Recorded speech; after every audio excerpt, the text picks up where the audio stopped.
Hi, my name is Jess, and I currently have two jobs. So I'm currently the Tate Exchange Coordinator here at Tate Liverpool, so I look after the space that you're in, and I'm also the Research and Innovation Coordinator at FACT as well. So rather than talking about sort of the jobs that I do, I thought I'd talk about the sort of brief overview of the career path that I went on to be where I am now. So throughout school and college, I always loved art. Art education was always really my favourite subject, my favourite teachers, and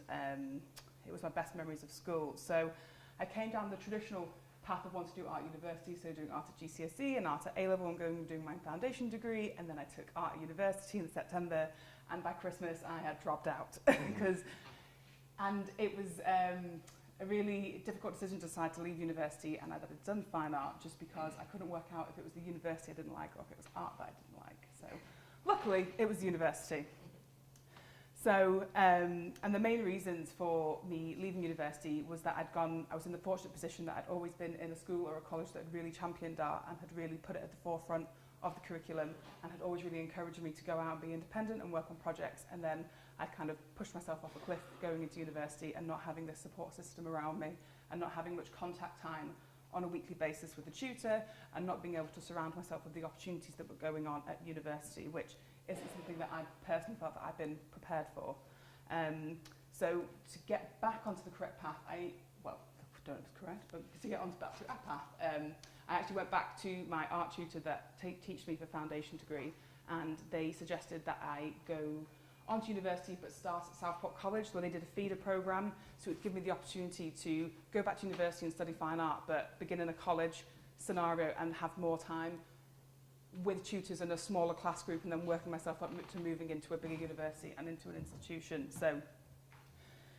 not being able to obviously talk to parents or about leaving university and having this really kind of crucial moment at 18 and 19, but to know that I could go back to that art teacher, and that was actually still who I would put down to pointing me in the right path again and pointing me into a direction and an alternative solution as well to what was happening at the time as well. I really credit that to my foundation art teacher. So how I kind of became more of a coordination and a project manager role is that while I was at university, one of our modules in our final year was that we had to put on an exhibition in Liverpool city centre, and we had to go out and find a venue and put the exhibition on, but it was so hard to find a venue and coordinate that and with budgets and students, so we decided to rent a shipping container and have it delivered to the university and put on an exhibition inside that. And basically after the end of that project, I realised that I enjoyed myself most doing the organisation of the container, the organisation of the exhibition, doing the marketing through it, working with the university, liaising, doing risk assessments and sort of managing it from start to finish. And from that, I really decided that that was, rather than being the artist and the producer, it was more of the delivery of projects that I did enjoy. So I'm working with the university in that kind of capacity and more than a student, and finding those opportunities is actually how I had my introduction to Tate. So Tate was looking for a freelance research assistant to really look after the administration and operation of their research centre at the time, and that's how I began to work here. So 4 years later, I've been multiple different roles here, but it's always been around project management and project coordination as well. So it just wanted to express that, because even though I went to university to do art, and I would still consider myself an artist, but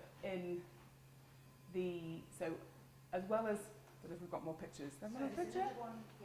Yeah, so while I was doing my Masters, I also founded an art collective, because one thing at university that I found is there wasn't really a strong peer-to-peer network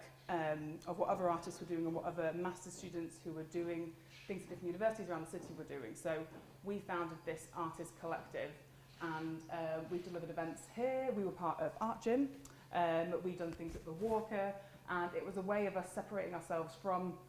the institution, from the galleries, and looking at them critically and working with galleries to see what they were doing with younger people and with university students, and especially with those people who are doing postgraduate degrees as well.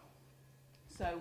this, I find now, is more what shapes my artistic practice, and working in a collective and working with education, and especially university education, and working with other students that are doing their master's degrees as well. So as you know, in the arts, you wear many different hats. So I'd still consider myself an artist, but in terms of like day-to-day roles and working within galleries in the city, it's more project management. And then what I just wanted to finish on is the position that I'm currently working in at FACT is working with businesses across the city, and it's a very economic project, but at the forefront of that is the fact that there's an artist residency programme. So it's this really, really large European funded project that is working with medical companies in the medical sector, it's working with technology, but ultimately what's really fantastic about it is at the core of that is an artist residency programme, and it's taking a different approach to how products are brought to market and how technology is championed, because the project wouldn't actually exist unless they believed that artists could infiltrate themselves into companies and shape things. And much like talking about the design aspect and going into product and design, it's all those skills that are learned through taking art and progressing onto art university that really shape that and will shape the economy and infrastructure of what happens in the future. Thank you.